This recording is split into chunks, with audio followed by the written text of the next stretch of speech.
I don't know where they ended up. Victor?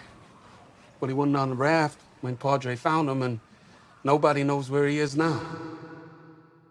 This first half of Fear the Walking Dead Season 8 was the end of that new fear that started when Morgan joined the show, and the return of the old one. In this video, I'm going to break down and review everything important that happened in the whole first half of Fear the Walking Dead Season 8, and what I think is going to happen next. From the return of a major character that's been watching all along, immunity and the cure, the whereabouts of Victor Strand, and even more on that long-awaited crossover. Maybe you might even be listening.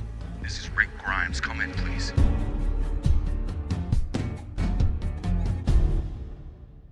Let's get straight into it, of course. Before we do, make sure you press the like button, and make sure you subscribe if you're new.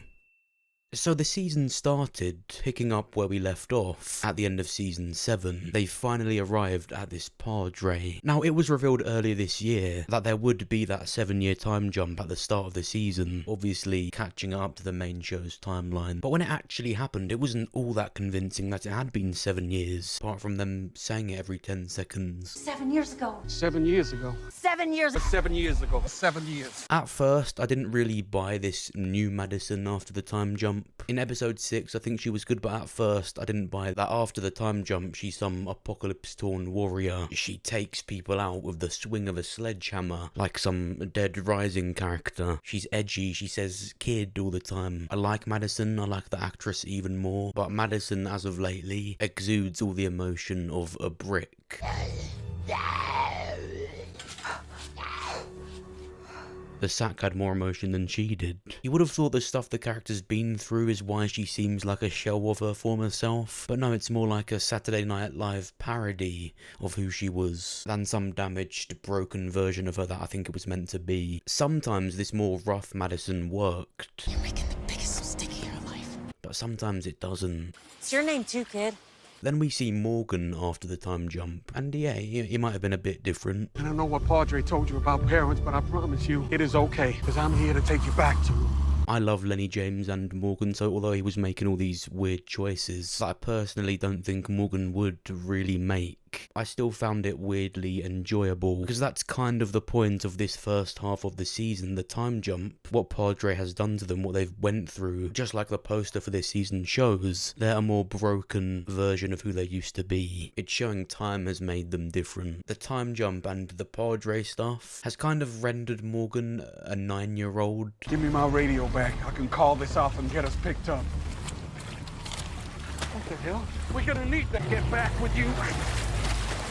And also, she's right. Even though them acting almost immaturely and uncharacteristic of themselves was an effect it was all meant to have on them, it just made a few of the choices that Morgan makes and what he does in this first half of the season quite hard to digest. Something made you forget.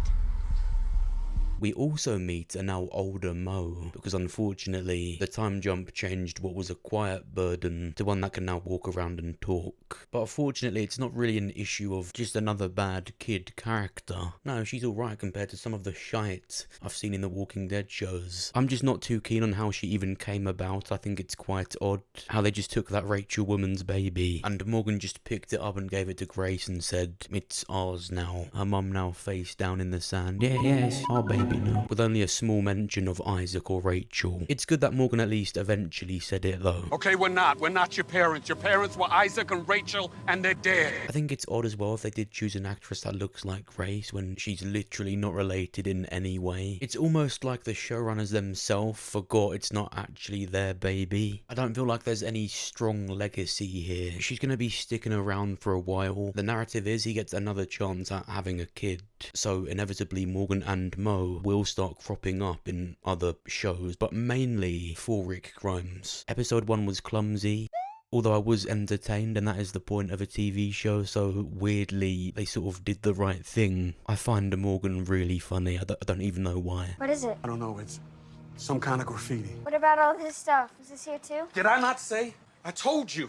We have episode 2 where June has made the ultimate discovery. Well, a few years ago she did. We got confirmation that radiation does do something to stop the infection of a bite.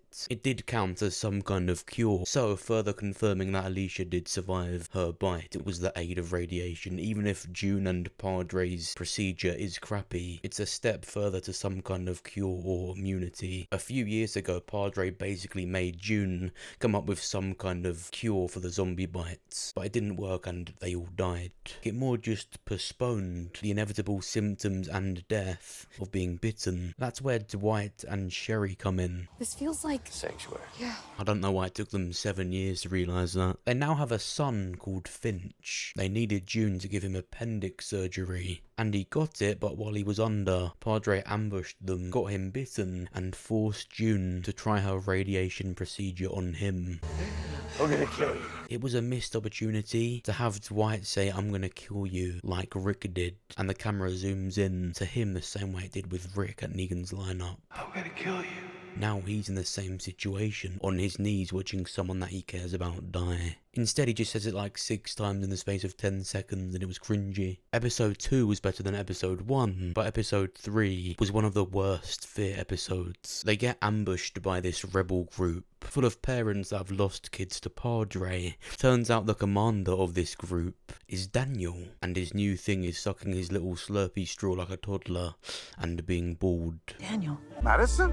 It's good for the mental focus. You want some? Only if it's got detergent in it. But they do kind of correct all of that business with him losing his mind in the previous seasons. He seems to confirm that Charlie, the awful girl that killed Nick, did die from her radiation, which is cool, almost like they're correcting that too. But then I realised radiation. There's a chance they haven't killed her off, they've immortalised her. I mean, it's a bit weird that she's dying of radiation, and a few episodes later, they're saying it has some kind of potential to be medicine to walker bites. I'm hoping they don't do something as stupid as that. But he says that losing Ophelia and Charlie meant that he finds comfort and a purpose in helping these random people fight Padre and get their kids back. Now, up until this point, everything about Padre was quite intriguing. Everything I said about the CRM and Padre still stands, but I think everyone saw this coming from a mile away. This is what Fear does. Like in season 5, the CRM were appearing, there's zombie insides wrapped in a circle around the whole cast. It turned out to be kids in a treehouse. In season 6, the CRM appear again, and someone had saved Morgan from an early death. It was a kid. This Padre had been swooping up all the kids and raising them as their own soldiers. It was these feral pests. What's scary is that they actually think it was like some big impressive reveal. Guess what? All this time, Padre has been dead. It's his 2 little feral kids that have been doing it because they don't want any other kid feeling the pain of losing a parent. Awful characters. Has a full-on conversation while being eaten. It would have been way more interesting if it was just him. One of the worst episodes of the whole show. That reveal was expected but bad. In episode 4, we see Morgan Jones return to King County. Now, when the trailer first came out for this part of the season, and it showed he was going to go back, I didn't really know how to feel about it. And I still don't. I'll be honest, I was very worried about that whole storyline. And I hope, I haven't seen it yet, but I hope we did that. Do you remember that time that Mark Hamill was actually breaking down and crying on set of Star Wars The Last Jedi? Largely because of the direction they were taking his Luke Skywalker character. Yeah, no reason. Just got reminded of it. So this episode we were inevitably going to find out exactly what happened with Morgan's reanimated wife, Jenny, and his son, Dwayne. Now, we've only ever heard a description from a mad Morgan in season 3, episode 12, Clear, on the main show. All we knew is that he did put his wife down, but when it was too late, he was down in the basement looking for food. When Morgan came back up, his wife was there, and before he knew it, she was on top of him. This episode reveals exactly what happened.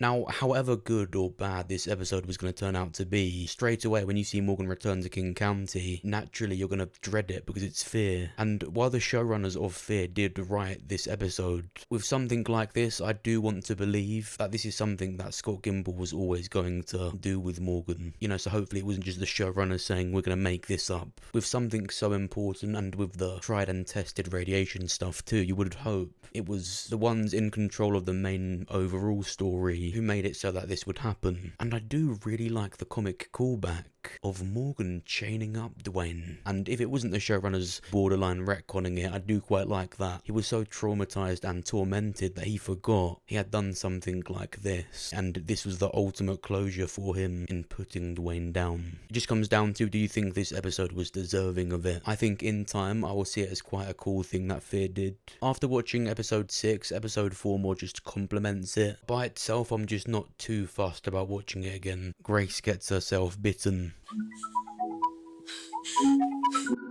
Episode 5 was basically the slow deterioration of Grace. I quite enjoyed it. It still had its issues, of course, but I thought it was better than the last 4. It's a shame that in Grace's final moments, she's a lot better. Both of these things could be due to the fact that the showrunners didn't write this episode. They wrote the last 4, but not this one. When she turned, it was actually really scary. I don't know what they did to all of a sudden have her turn into a demon, but it worked.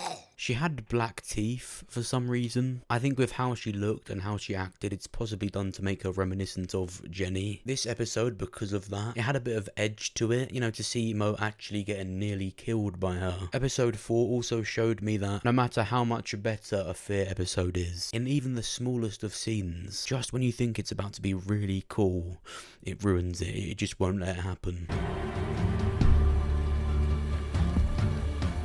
Smart man.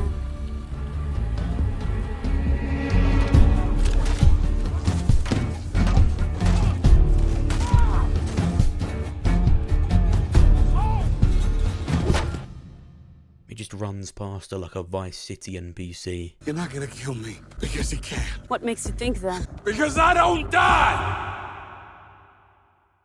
You're not in the main show now, big boy. Fear won't let you be cool. Then he gets carried away by some college kids. In episode 6, it definitely started to do Madison and Morgan justice again. This whole episode was proof that Fear can be bad one minute, but then really good the next. Now, you'd think Morgan's dip back into clear mode would be cheap and tiring. You know, the same tedious trip that it was before. But this time was different because this was clearly the final time. It's the most immersed in Morgan's clear mode we've ever been. It reminded me a bit of like in GTA 5 when you switch to Trevor and he wakes up on the top of a mountain with a dress on, but with Morgan. I mean, one minute he's talking to Madison, next he's in shite.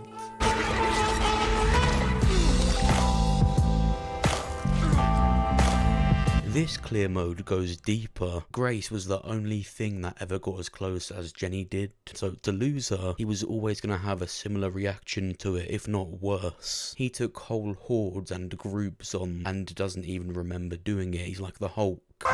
It's my ass! How do you know? Madison wakes him up in the rain. He has no memory of what he's done. They go back into the train car and we find that Morgan has written all over the walls with Grace's blood. So dark and disturbing. See, there it is. What I love about Fear and The Walking Dead as a whole, it was always in there, hiding. In this episode, they really understood what I think people that love this show wanted. Before this episode, I don't think I could have said that. Shrike sees her reanimated dad, the walker she wanted to save. And yeah, I think it was nice that Madison was so receptive and gentle with such a serious matter. Shoot him!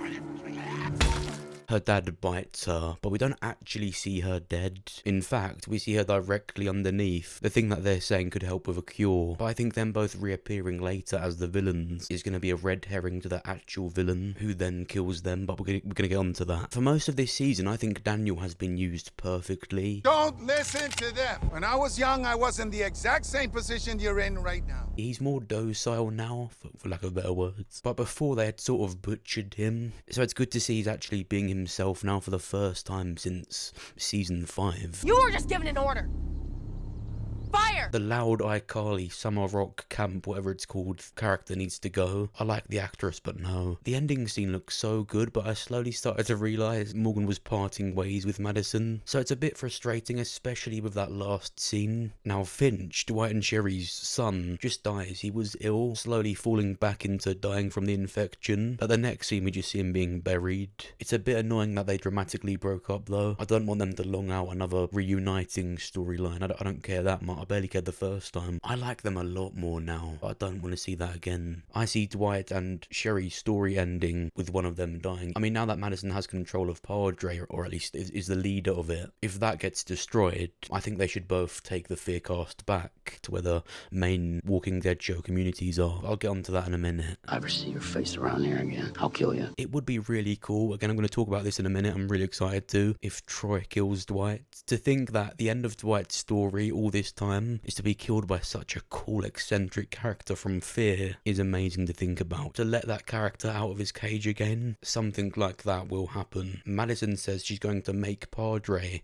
what it was meant to be, so the whole first half of the season was about giving the Fear characters control of Padre, just like in season 11 of the main show was for the Commonwealth. Morgan then buries Grace at what is revealed to be Eastman's grave, which I think for Morgan alone is incredible. It's easy to be a bit uneasy about it being in Fear, but this wasn't even really about Grace. It's about him burying someone that he loved, that he cared about, next to Eastman. That's why I think it's really important that whatever happens to Morgan from now on, he never goes into clear mode again. Just one thing that I noticed, between Grace's grave and Eastman's grave is the perfect space for another grave. I wish I didn't see that. He came here with Mo. I think in the grand finale of the main story of The Walking Dead, it is likely that Morgan dies, yet Mo goes on. If Mo died, it would be a repeat of his old story, and it would take the point out of everything that's just happened. The whole point of this, Morgan is getting closure. I'm trying to be more grateful that this happened in Fear, because when Morgan does inevitably reunite with Rick, in whatever show or project that is, you don't want that show to waste time going into clear mode again. I'm glad that Morgan got all of his XP in Fear, so that he's now ready for the next phase of his character and the next phase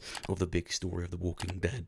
He puts his hand down on Grace's grave and sees a flash of everyone that he's lost. Loved seeing Nick again, and we weirdly see a flashback of his wife that we've never seen, possibly a deleted scene. And of course he does say he is now looking for Rick Grimes. It's been a long time coming. It is a bit weird how he says, even if you're not at Alexandria, I'm gonna find you. You shouldn't know that for a start. But it was really cool though. I think it was really, really well done. And so he's gonna go and look for Rick Grimes now, but with Mo. So that Fear and main show character crossover is still 100% something that I think is gonna happen. Just because Madison and the other characters didn't go and look for Rick with Morgan, it will just happen further down the line. So because it is just now Morgan and Mo, what we've got is Michonne looking for Rick, Daryl, and Morgan. And I think at least it will happen in a very particular order. So Daryl, we know, is looking for stuff on Rick, but ends up in France. Michonne does reunite with him, but something happens and she has to come back without him. Then Morgan comes back.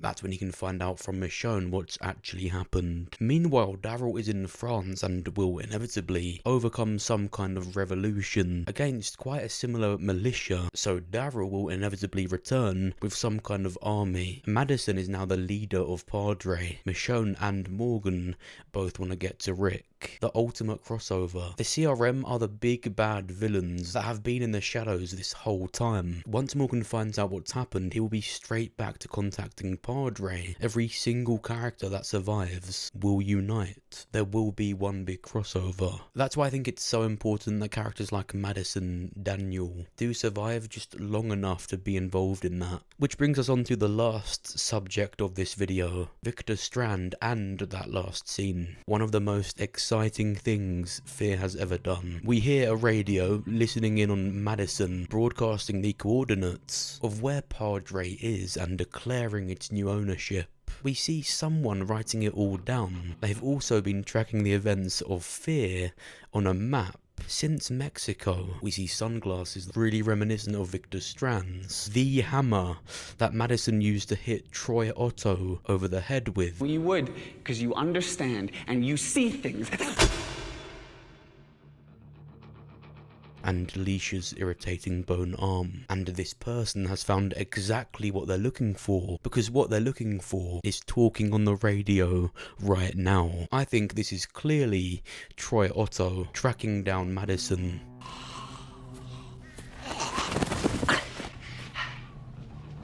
I think he could have even likely captured Alicia and Strand. It's like he's got their items, collecting them to track them down, or he's already got them and he's taken it with him to torment Madison, almost show proof that he's got them. I don't get lost much anyway. Now, first of all, if it is him, it's amazing. One of my favourite characters in the franchise. Killed off way too soon. People don't change. We just walk in circles. Life's funny, ain't it? We walk around in circles and here we are all together. Now, there is the argument that Troy couldn't even survive getting hit like that. He was hit over the head with a hammer by Madison, and even after that the dam explodes and the water floods into that same room. I think it's the same with Madison. He was clearly killed off, but could be brought back because they can. If it was too unlikely before because it was too far or seemed silly, it's not now. Fear could get away with it in the state that it's in now. I'd argue that what Carl Grimes got was a lot worse than what Troy got. Daniel said it himself.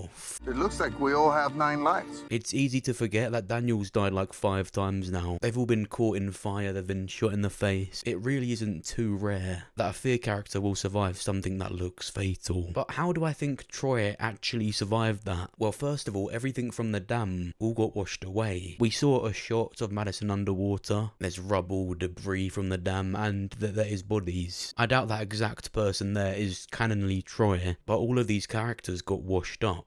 With that being said, Troy has the hammer, and he puts all of this stuff in the same brown backpack that was right there when he was left for dead. So it is likely he's consciously grabbed it. I don't know, unless they borderline retcon it, that Troy could just get up and walk away, grab all his stuff and walk out. It's just as likely that Proctor John and his group, who had the surgeon in there, end up in that room. You don't survive this. Oh, I wouldn't be so sure. So they could fix up Troy. He'd have a bandage on him for a bit. But after 7 years, I do think he'd be okay unless he has some kind of defect from what Madison did, such as memory loss or something to do with his speech. Before he died, he did become close with the characters, but before that, it took time for him to get like that. He was this sociopathic, spoilt kid. So this is him going back to his old ways because of what happened. I think it goes without saying that Troy will torment Madison. He will be some Joker type character, but he's likely got conflict with who Padre were before she took over too. And I think that now Padre is Madison's, she's going to protect it. It would certainly make it better. He was so great in the show because he was this mad scientist character almost, turning everything on its head.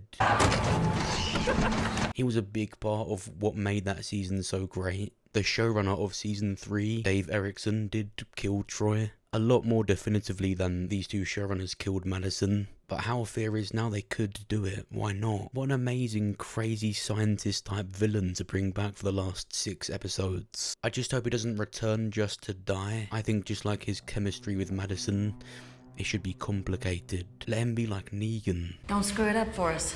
I'm here to help.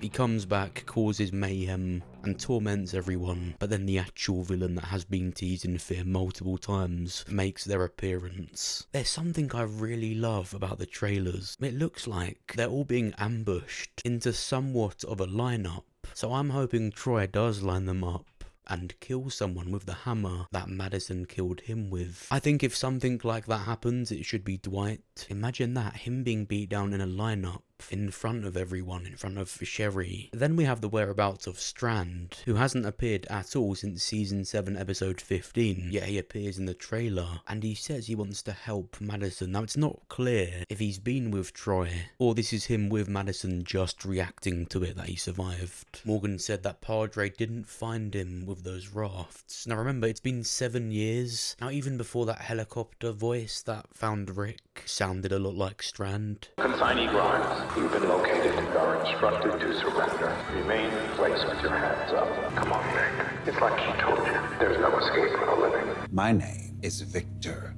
Strand. You may have won the battle today, Morgan. As for the rest of you know who you are. The offer to join me still stands. I need good people here. Help me secure the future of this place. You know where to find me. He had his villain arc in season 6, literally being some general of his tower. So it was already really likely that he could go on and be somewhat like what Jadis was, you know, this almost sociopathic general that sort of gets off on having this purpose. Strand, of all people, it was made for him. I think Padre having something to do with the CRM was always a thing, but the fact Strand it just isn't involved, at least to Morgan's knowledge, means it could even be that at the end of Fear, as the CRM always have in this show, they appear at the end. So yeah, don't be fooled. However unlikely you think it is, they've appeared so many times throughout the show. It was awful how it just turned out to be Althea and her little love story. Now she ran off with her CRM soldier, well, former CRM soldier. This is the final season, there is 6 more episodes left. It would be cool if this was Strand talking to Rick from the helicopter, but either way I think he's gonna have some kind of position like that if he was to go to the CRM. I think it would be quite cool if in the end he was always destined to become some CRM villain. But what do you think? When do you think we will next see Morgan? When will he reunite with Rick Grimes? What did you think of this first half of the season? And who do you think this is? Let me know what you think down below. Press the like button on the video if you enjoyed it. Subscribe if you're new. Thank you for watching. I'll see you soon.